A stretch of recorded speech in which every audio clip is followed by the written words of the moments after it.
So for those that also want documentation or what they call metadata, I guess is what you call that, proof of record. As you can see, it says right there, the one that's got this right here moving. This is from my app that I use to record November the 13th, 2016, like I said. And when you press play on the phone, New York City, that's what this is. Said, well, somehow, somewhere. Alright. You can't change the dates of these. These are official dates, as you can see here. These are multiple dates of random things that I record all the way back to September. And that's one of them, okay? So I wanted to document this so to prove that this recording is not new. This is old.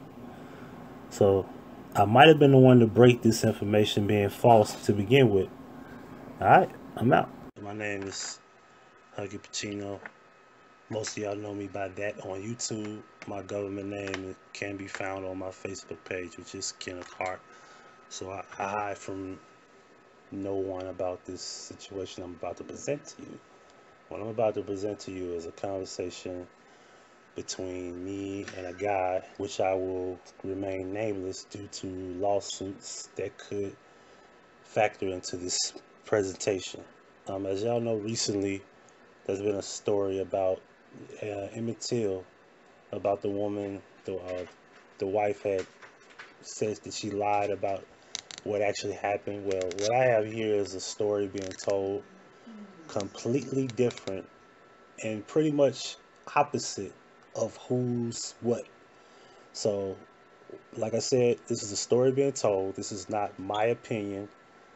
This is just me being told the story. It's not 100% true until proven true, but I'll give you a little bit in the description box. There will be an article written by US Today, and you can put the clues together. I'll give you names of the actual she and he's or whatever necessary, full detail and everything that needs to be understood. You can do your own research, take it from where you want, and after the video I will give you my opinion about and further elaborate on it.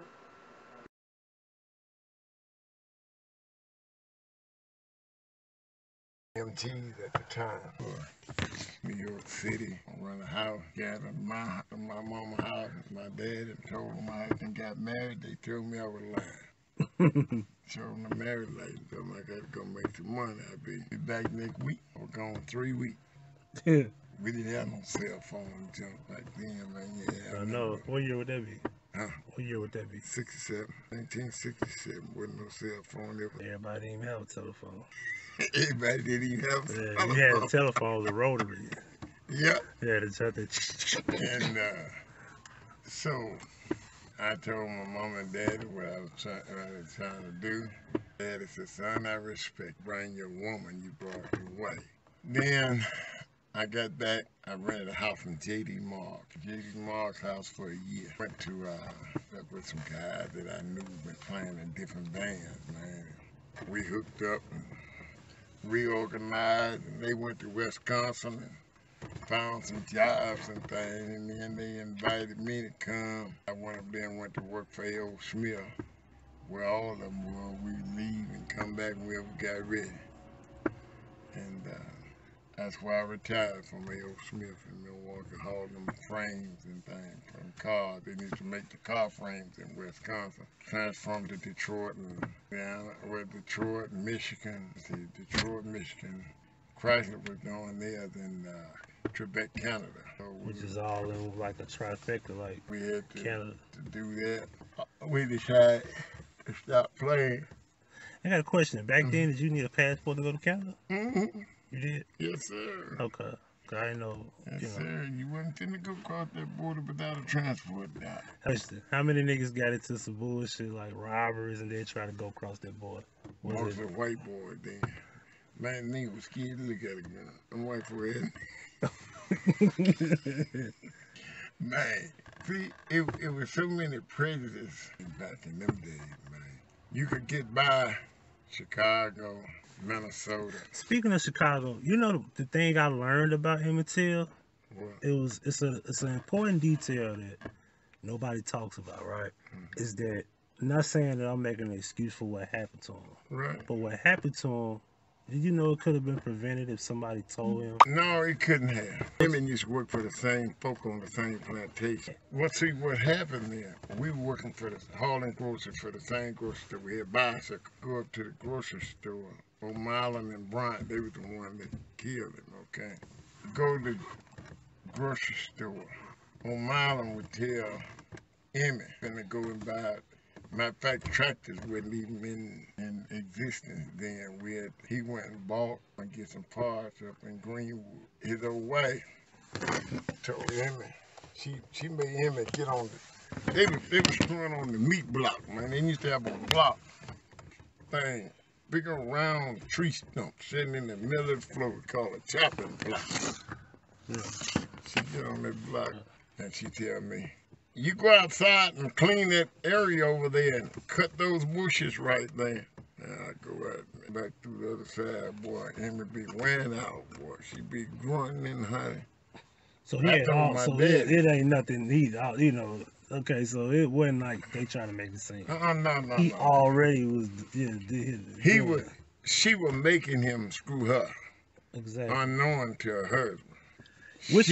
Which is what I teach people, dog. Is like, in most cases, you got where black men are so desirable in situations like that. I mean, want them. Right. You see what I'm saying? They want us. You know what I'm saying? It never been but two free people in the whole world. That was a white man and a black woman. I'm glad you did. That's fact. Yeah. Cause look, I was saying that slavery. I said even in slave times, even if the women got raped and they went through their little situation, they didn't get raped. They was So in most cases, even when you see how the psychological thing that does to them is that they see a man with power. This is why they desire to be like white women, because they want white men to be desire them. Our culture custom is we are strong. A black man is a strong, desirable man. Man, you know, like he's built different from a white man.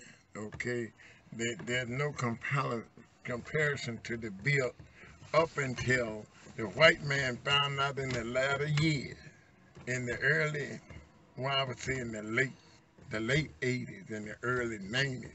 The white man found out how to build his body so he could look like something. If you think about it, was a black man. Banner. Couldn't have been a white man. Like if you really look at the comic book, yeah. So now, what was happening then when she told Bryant's wife what she was doing, then she messed around and started having sex with him. Then when the other woman found out that she was doing it, and they got mad, okay? True fact. They argued over the situation, okay? Right. And O'Malley got a hold to what was going on.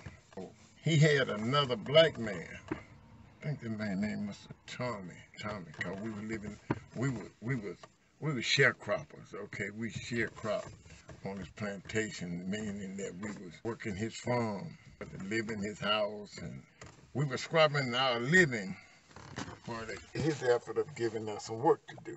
Okay. Right. So Mr. Tommy went to Emmett's granddaddy's house. He the one carried to the white folk for the white folk to kill. Right. Okay. And this was after he found out he fucked his wife, right? Right. Okay. Right after he fucked they wife. They wife. Yeah. He screwed both of them. So this had nothing to do with the whistle. Huh? This had nothing to do with No, that's what they accused him of. Instead of saying he screwed them up, they were making him screw them. They couldn't tell the truth. Okay, the truth was because the truth would have been a real fucked up reason. Back then, you couldn't. But then that's kind of couldn't whistle at people. But it's worse to just say you killed them over a whistle. It'd be better if you said you fucked your wife. Listen, man. They weren't worried about better. Okay. All they wanted to do was... Now, what I'm saying is saying that he whistled is kind of a even silly reason Of What, course, it makes more sense to say that everything that people do as far as that is concerned. Yeah. But my problem is, when they went and got that man and told him to go down there and get him and bring him back up there to where they were, he knew, he had to know. My dad used to talk about that all the time. Mr. Tommy had to know that them folks was gonna kill that boy. He had to know. Well, he had to hide it. Yeah, like he ain't know. He went and got him, carried him to him. And Tommy was, what, black or white? He black. Damn. Okay. Sent out there. Now, that's what they call it. What they call that? See, and that's the same way. I don't care who you look at. You can look at Megs. You can look at Margaret Atwood. You can look at Martin Luther King. I don't care who you look at. A black man was the cause of the white man to kill the black man. Think about it. Cause they say what they would do with snitch. When they said about Malcolm, they was like, oh well, the CIA. I said, well, somehow, some way, the white man plays the fucking middleman. The white man played the middleman to wipe that man out. So it's rare that a dude just say, okay, I'm gonna be the black man, just actually go do it, or the white man just actually go do it. Think about today's time. Okay, how many airplanes can a poor nigga like us buy? Okay, now who flying the dope from Mexico and Colombia? The white people. Right. You ever seen Cocaine Cowboys? The documentary? You ever seen that? Yeah. And who them people were that was moving the dope from the port of Miami? But then when you look at it, they gonna tell you it's Mexican. They gonna tell you that it's the Arabian. They gonna name everybody else. The white man ain't gonna put him in there nowhere. Right. Crazy stuff, man. Yeah, because I say it's bigger than the government. It's kind of like when I listen to this story, how they just said, man, we could just bring in just 100 bricks a day. I'll be like, really? And it was like, when you think about it, it's like we just gonna open the job and just say y'all can have all the cookies. Man. Then y'all expand the city, because look at what Miami has turned into. Look how beautiful it looks. Man, that's drug money built that whole city. That whole city. Shoot. I got so one question about the Emmett Till situation. Did his mama know all that? See, Emmett would come down to Menor City, Mississippi, every summer. What's Menor City? What's that? Is that a city? That's a town in Mississippi. Yeah. Okay, Menor City? Yeah, Menor City, Mississippi. A 3 highway there, down in the Delta.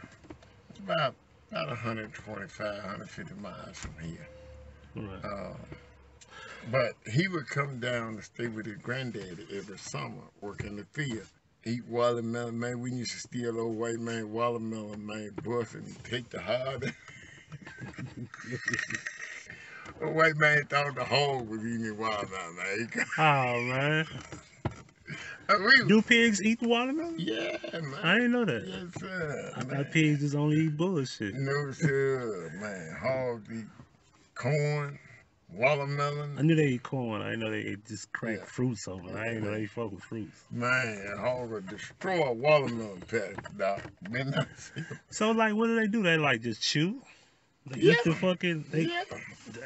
They bust that watermelon. Now I gotta, because we're in the internet information area, I gotta look up some pig eating a watermelon. I gotta find that video. Yes, sir. I didn't know that exists. Hogs eat watermelon. What we call slop. Then when you get bones and water and sour stuff and put it all together. Because my family grew up in Marianna, Arkansas. It was country. Oh, so really? my grandma and mom and dad said they used to just feed the pig in the summer. One time. I'm finna go to Marianna. Chop his ass up. I'm going to Marianna weekend in January. I gotta go there. I'm gonna play at Marianna. I still play, man. I play all over. What you play? I play bass and lead guitar. Yes, sir. I'm finna get out of here, Doc. Go home to the old lady. Well, I'll see you Monday, right? Tuesday. Hey, man. Tuesday or Monday? Tuesday. All right, the article. All right, to read this to y'all. Widow of Emmett Till killer dies quietly, notoriously. Whatever Juanita Milam knew about the 1955 murders of the Chicago teen may have died with her. All right, as you can see, the publisher of this was Jackson, Mississippi, Clarence Ledger. 434. I mean 434. 431. I'm sorry. February 27, 2014. All right, here we go. This is what I want you to see. The death of the 86-year-old Mississippi woman barely made headlines last week. The brief obituary of Juanita ran in the Biloxi, Mississippi Sunday Sun Herald.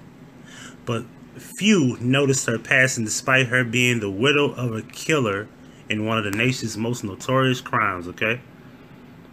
On August 20th, 1955, Emmett Till, a 14-year-old black youth from Chicago, arrived in Money, Mississippi by train along with his cousin, 16-year-old Wheeler Parker Jr.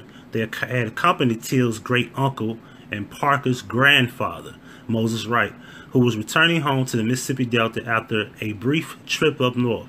See, what people got to understand is, most people from up north, they have different laws up north. In the South, you have certain things like such as the Jim Crow laws and everything. So a few things were different when you came down here. So the way they handle things up north were slightly different than the southern areas, especially where I'm from. All right, so 4 days later, Emmett, several cousins, and a few neighbor kids drove into town to the Bryant Grocery and Meat Market, where 21-year-old Carol Bryant was working behind the counter. Till entered the store and purchased bubble gum. When he left, Carolyn followed him to the door. A northerner, unfamiliar with southern etiquette, all right? He then waved, said goodbye, not goodbye, ma'am, and according to the family members, directed a wolf whistle at the young white woman. She became upset and went toward her car to get a gun. According to trial testimony, Till and his frightened companions got in their own car and sped off toward home. 3 days later, at around 2 a.m., the woman's husband, Roy Bryant, and his half-brother, J.W. Milam, forced their way into the Wright home, grabbed Till out of the bed at gunpoint, took him away. 3 days later, Till, beaten, swollen, and decomposing body surfaced in the Tallahatchie River and was discovered by a young fisherman. He had been weighed down with 75 pounds of cotton gin fan. All right, now, I will read the rest of this. If y'all want to read the rest of the article, you can. But this the key important thing here I want to show y'all. Till says Chicago murder. All right, here we go. All right. Milam and Brian were arrested just after the abduction went on trial for murder. And September 19, 1955, an all-white jury acquitted him 5 days later. The Till murders remains one of the most brutal in American history, and the trial verdict is considered one of the nation's greatest injustices. Two women especially intrigued visitors at the trial: Mammy Bradley, the mother of the victim, and Carol Bryant, a former high school beauty queen working at the store. A third woman, 27-year-old Juanita Milam, was a less conspicuous part of the proceedings. She was the wife of J.W. Milam, and as she watched her husband in trial and sat on the stand as one of the characters, key witness, she clearly wanted to be anywhere but in the courtroom. Clark, I guess you say that's this Portis of Memphis Press Scimitar, so I hope I said that correct, said that Juanita appeared shocked by the proceedings, and he described her as a sad-faced woman. Like Carol and Juanita, Juanita said next to nothing publicly in 6 decades after the trial, okay? Whatever secrets Juanita Milam harbored all those years regarding the role of her husband, brother-in-law, and anyone else involved will probably never be known. Juanita died quietly on January 14th in Ocean Springs, Mississippi, her home for the last several years, okay? And then it tells you the story of her life. The Till murder would change their lives forever. Less than a month after the verdict, journalist William Bradford Huggie offered to pay the brothers $31.50 for their story, knowing that double jeopardy prevented them from being tried again. They weaved a tale of kidnapping and murder, yet they were careful enough to not indict any accomplices. The story, which appeared in January 24th of 1956 issues of Look magazine, contained gross inaccuracies. Nevertheless, the article captivated readers all over the nation. So this the issue. Juanita knew secrets. So what did Juanita know? She was married to JW. So maybe the story I just played for you on a witness account of a person that actually was there. And there's no 100% fact to that. But you gotta wonder, what was those secrets? Now, as you finish this, in my opinion about the whole story, what I really believe is I believe that story. Even as I was being told the story, I wasn't really gathering my thoughts clearly. Once you do the research of what you already know, you will see that Milam, the guy, J.W. Milam, had a wife that you rarely hear about. And in that article, you'll see that she died back in 2014. That particular individual is the woman that had sex with Emmett Till, according to what I believe. So pretty much, I think that's where it started. I think that particular woman told Brian's wife, Caroline, and she also had sex with Emmett too, according to this story. This is my opinion about what I believe to have happened. Both of them men found out about it.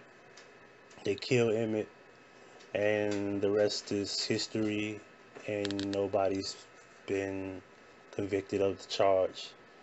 It's a very brutal murder. I think nobody should ever have to deal with this, and I'm sharing this for the purpose of, I actually meant to share it before what you have now, which hit the fan, that she's saying it never even happened and she lied about it. This particular story is being told not because of that. I was going to share this anyway.